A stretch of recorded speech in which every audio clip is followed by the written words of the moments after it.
Yan po yung mga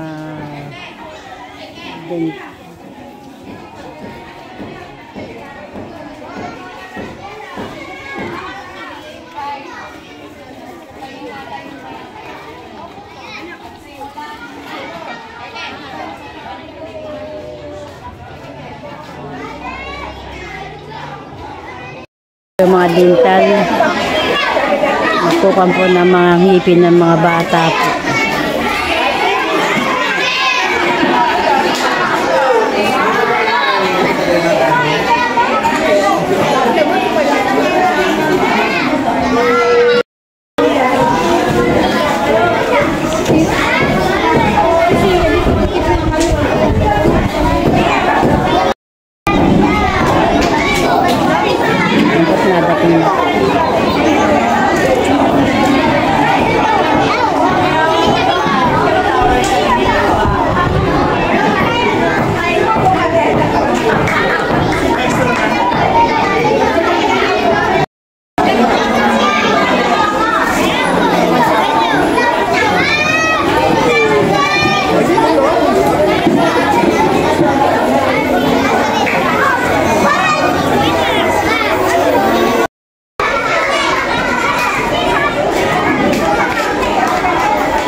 Damdamin po natin ang presensya ng ating Panginoon.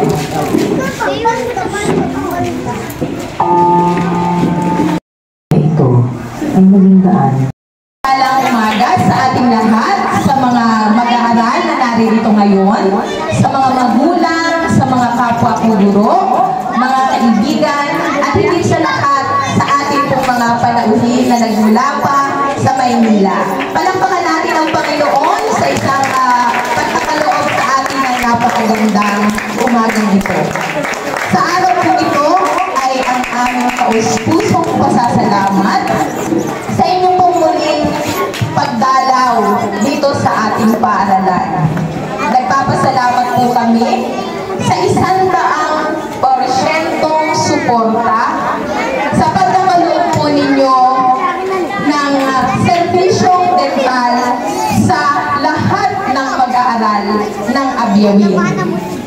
Napakapalad po ng Abyawin sa pagkakaroon natin ng mga sponsors, stakeholders na hindi lamang isang beses na pumarito sa atin, kundi paulit-ulit silang bumabalik para i-check, bigyan tayo ng dental education at bigyan ng libreng fluoride application. Mga magulang, alam po natin na napakahirap pag ang ating mga bata ay sinasaktan ng ngipin. Sino bang nakaranas na saktan na ng ngipin? Okay, parang hindi na natin nalalaman kung saan nanggagaling ang sakit.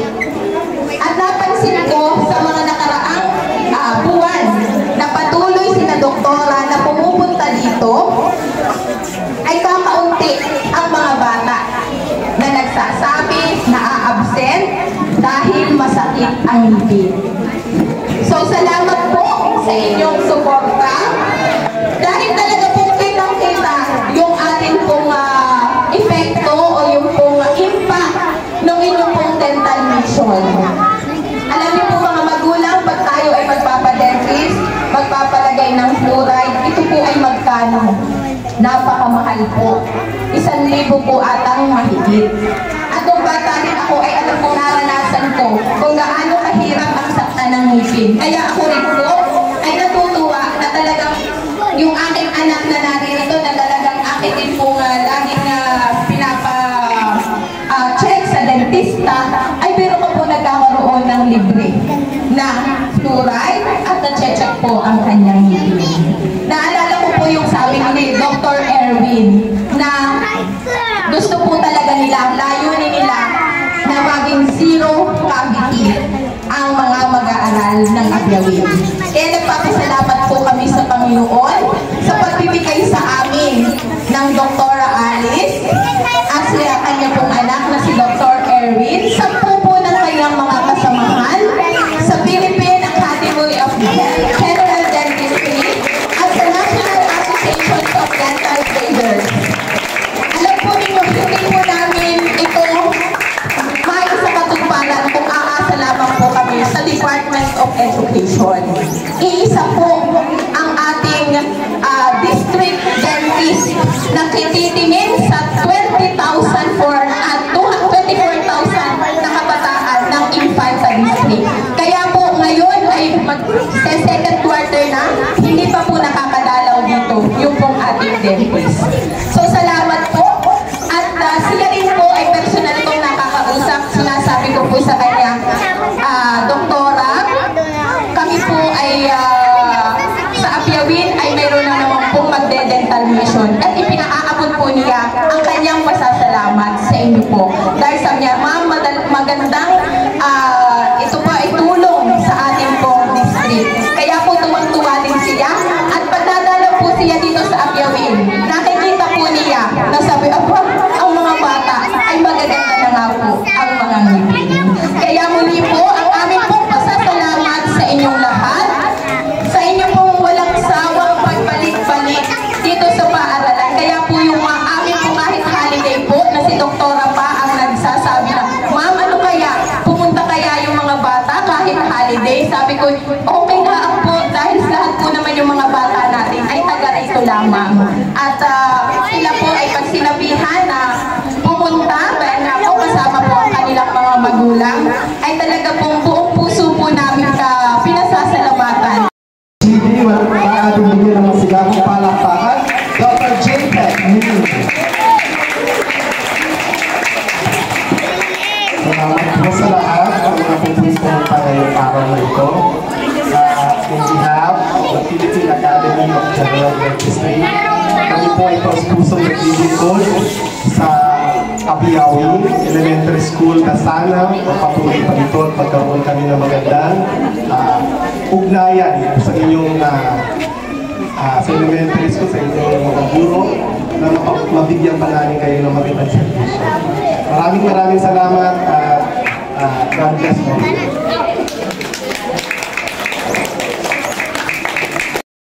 Doc J-Pet. Ngayon naman, mga bata, tayo ay makikinig ng mabuti dahil ang mapapakinggan natin ay puno ng kaalaman at makakatulong sa inyo para mapanatiling maayos ang ating mga ngipin. Nakikinig ba? So tayo ay makinig lalo dito ng mabuti at tahimik na makikinig. Lahat ay titingin sa nagsasalita. Okay, ngayon naman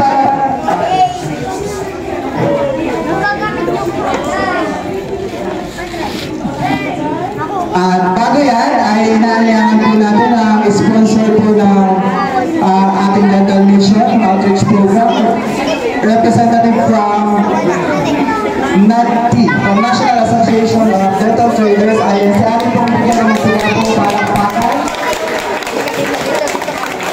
Sinatawagan po si Sir Erwin para po paunahan. Sir Erwin, nasa po. Maingay ha, huwag maingay. Si Ma'am Joyce, nasa po kaya si Ma'am Joyce para po bigyan po natin ng masigabong palakpakan para sa Ma'am Joyce from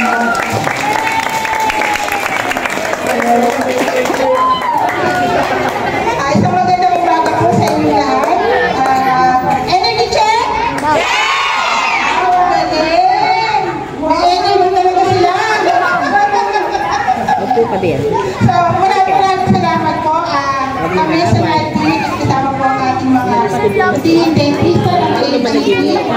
Malungkot po na nakabalik dito sa araw na ito para magbisita ulit yung mga ipin natin. Yan, diba? So, excited na ba kayo? So, maraming salamat ulit sa pagpapakinig sa amin. At binabalik ko na po ang mic para doon sa ating magtuturo na tamang sa ating dental education. Ayan.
Oh, ilang beses ka nagtututbrush, anak, sa isang araw?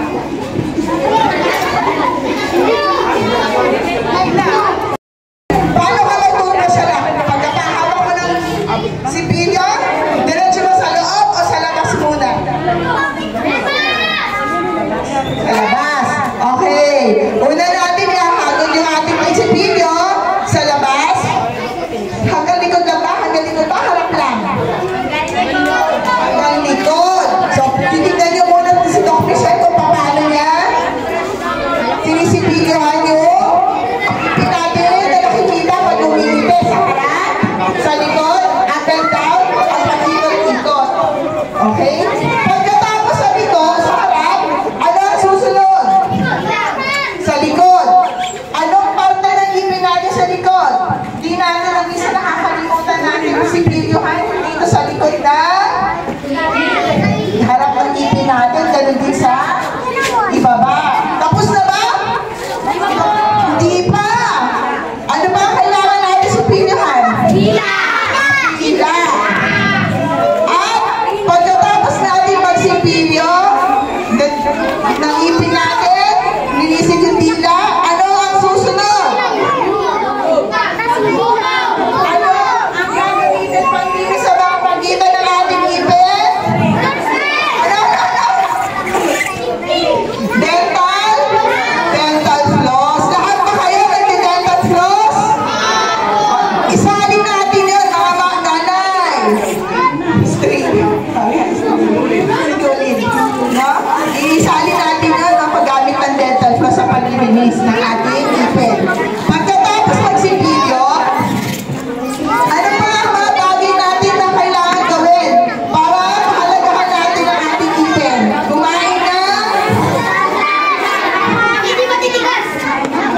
Kumain ng gulay. Lahat ba dito kumakain ng gulay? Anong paborito mong gulay?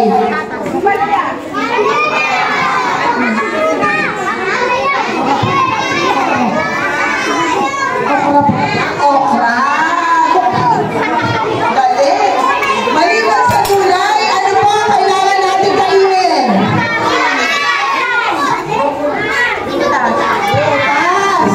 Candy! Natin ang candy? Tsokolate! Umiinom ba tayo ng maraming tubig?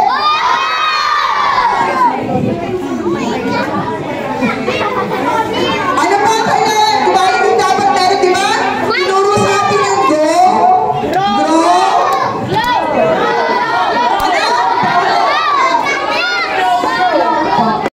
Sa kanya pong mga kaalaman na ibinigay sa ating mga kabataan. Mga bata, ready check! Ngayon ay magkakaroon. Kung dito o sa...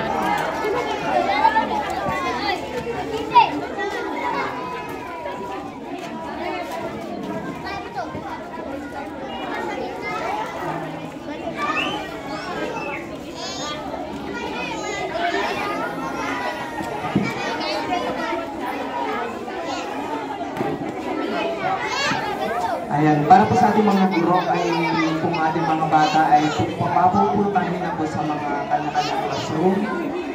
Ang lahat po ay pwede nang pumunta doon dahil doon po ibibigay yung toothbrush, yung toothpaste, at doon na rin mag-toothbrush.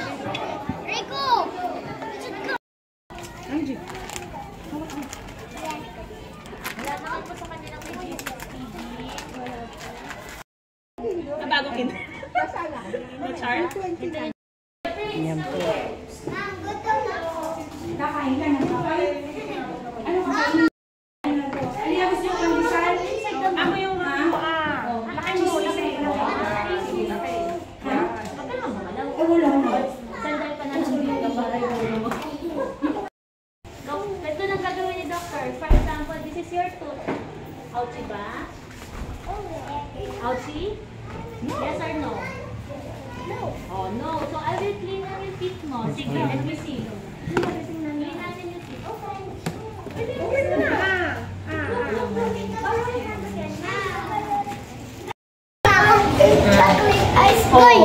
Hindi ka lalagyan ng ngipin. Dito lang. Kukulang dito. Ay, Jerome. Dito, Jerome.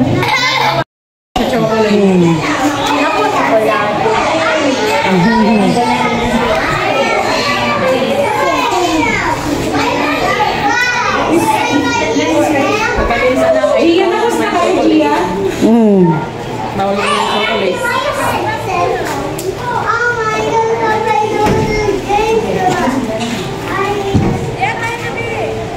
Ganda po yung kamong seat ha.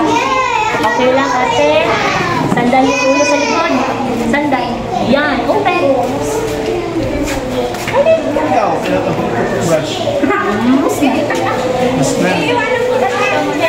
Chocolate pa tayo doon ha. Okay. May chocolate ako nakikita.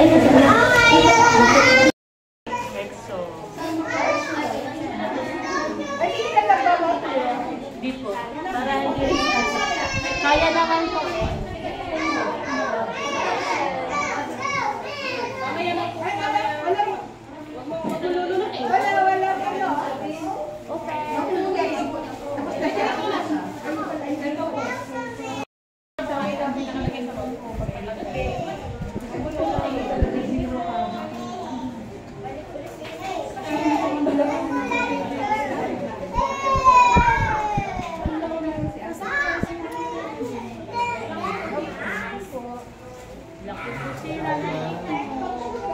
Malaki ang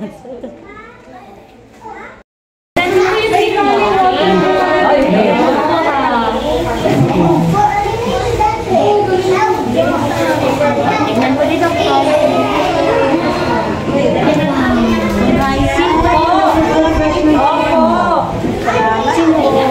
Very good si Mama.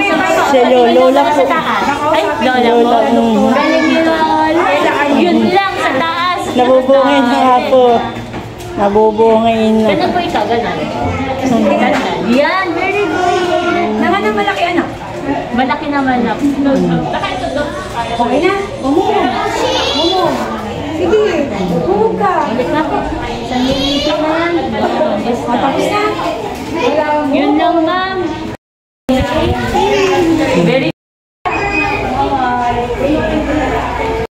Madaming sira ang ipin. Kakakain ng lollipop ang bata. Sino ba nagbigay? Mami mo o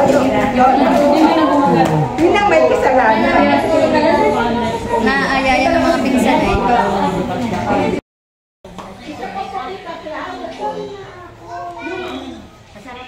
5 or 6 years old na po sila.